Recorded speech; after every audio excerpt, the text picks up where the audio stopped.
Salut à tous, on se retrouve pour la 4e vidéo du calendrier de l'Avent. Comme d'habitude, je pioche mon petit film, mon film du jour. Alors en espérant que ça soit dans un registre assez différent des premiers.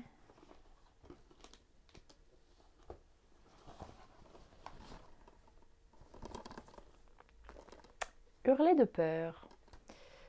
Si je dis pas de bêtises, c'est un vieux film de la Hammer. Un classique de la Hammer, studio mythique des années 50 en version remasterisée, une atmosphère sinistre, macabre, mise en valeur par l'image en noir et blanc, une esthétique s'inscrivant dans la longue tradition expressionniste des premiers films d'Orson Welles avec la présence du légendaire Christopher Lee. Écoutez, je ne connais pas beaucoup les films de la Hammer, en fait, j'en ai pas vu énormément, donc ça sera, je pense, une bonne découverte. On se retrouve pour la review donc du film Hurler de peur, qui est un film qui est sorti en 1961.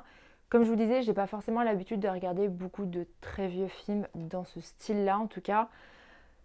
J'ai bien aimé, j'ai passé un bon moment en le regardant. Après, c'est peut-être un style auquel on n'est plus forcément super habitué.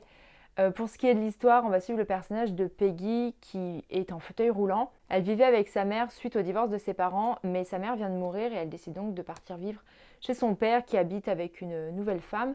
Sauf qu'une fois arrivée sur place, on lui dit que son père est absent. Elle commence à avoir des doutes sur la véracité des propos de sa belle-mère et elle va avoir le soir en fait des espèces de visions de son père mort. Donc voilà, elle va essayer de mener l'enquête pour savoir si on lui cache la vérité, si elle a des hallucinations, si son père est vraiment mort, s'il a vraiment disparu, qui l'a tué, etc. J'ai bien aimé parce qu'au final, l'histoire au premier abord, elle est quand même assez classique. Je m'attendais pas grand chose, on va dire, au niveau de l'histoire. J'étais plutôt attentive là, on va dire, au jeu des acteurs, au décor, à la façon de filmer, vraiment pour tout ce qui est mise en scène, etc. L'histoire au début je la trouvais plutôt classique jusqu'au moment en fait où on a une grosse révélation finale qui arrive à laquelle je ne m'attendais absolument pas. Je me suis vraiment laissée prendre au piège mais de A à Z, je ne m'attendais absolument pas à ça. Donc ça a été une grosse surprise et ce qui a fait que ça a vraiment donné un gros regain d'intérêt au film que je trouvais assez classique jusqu'à ce moment-là en fait. Après il y a des effets de style qui sont vraiment à l'ancienne. Voilà, genre le personnage principal qui est toujours complètement terrorisé, qui est donc tout le temps en train de hurler de peur, comme l'indique son titre, avec à chaque fois des gros zooms en fait sur elle, à chaque fois qu'elle crie. Bon, c'est des effets de style qui sont bien intégrés dans ce film-là, mais c'est vrai qu'on n'a plus trop l'habitude de voir ce genre de choses au cinéma. Il y a des fois où ça peut prêter même à sourire, voilà, le côté un peu vintage comme ça. Mais sincèrement, j'ai vraiment été surprise et ça a été une bonne découverte. Je pense que c'est un film que j'aurais vraiment pas regardé en temps normal. Sincèrement, même si j'en ai quand même assez entendu parler de ce film, il m'avait jamais spécialement tenté. Voilà, je suis honnête. Mais vraiment, je ne m'attendais pas du tout à ça. Ça a été une bonne surprise. Je vous le recommande si vous avez envie de découvrir un film de la Hammer. Alors, c'est pas un film d'horreur, ça va plutôt être un thriller avec des petits effets horrifiques, on va dire.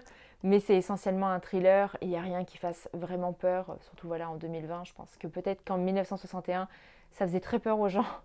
Mais aujourd'hui, c'est plus le cas. Mais en tout cas, c'est vraiment pas mal. Il y a Christopher Lee dans le film qui est toujours aussi grandiose. L'actrice principale, Susan Strasberg, je l'ai trouvée vraiment bonne et surtout, je l'ai trouvée vraiment magnifique. C'est vraiment le genre de physique des années 60 qu'on voit plus beaucoup de nos jours. Je l'ai trouvée vraiment superbe. Elle est vraiment bien dans son rôle de jeune femme fragile qui a des problèmes de santé parce que voilà, elle est en fauteuil roulant, qui en plus de ça a des problèmes de santé mentale parce qu'on comprend que le fait de vivre en fauteuil roulant, ça commence vraiment à la déprimer, à vraiment peser sur elle. Et donc, même elle n'a pas vraiment confiance en ce qu'elle voit. Elle ne sait pas exactement si c'est elle qui voit la vérité ou si elle a des hallucinations. Donc j'ai bien aimé, j'aime beaucoup ce genre de personnage. Donc voilà, écoutez, c'était une bonne surprise, une bonne découverte et je vous conseille vraiment de le regarder. Comme d'habitude, j'espère que cette vidéo vous a plu. Si c'est le cas, n'hésitez pas à me laisser un pouce en l'air pour me le faire savoir et pour m'encourager. Ça me fait toujours super plaisir, vous connaissez la chanson. Si vous n'êtes pas encore abonné à la chaîne, c'est le moment de le faire et de cliquer sur la cloche pour activer les notifications et être prévenu à chaque nouvelle vidéo. En attendant, vous pouvez me retrouver sur tous les réseaux sociaux. Je vous mets tous les liens dans la barre de description et je vous dis à bientôt pour une prochaine vidéo. Salut!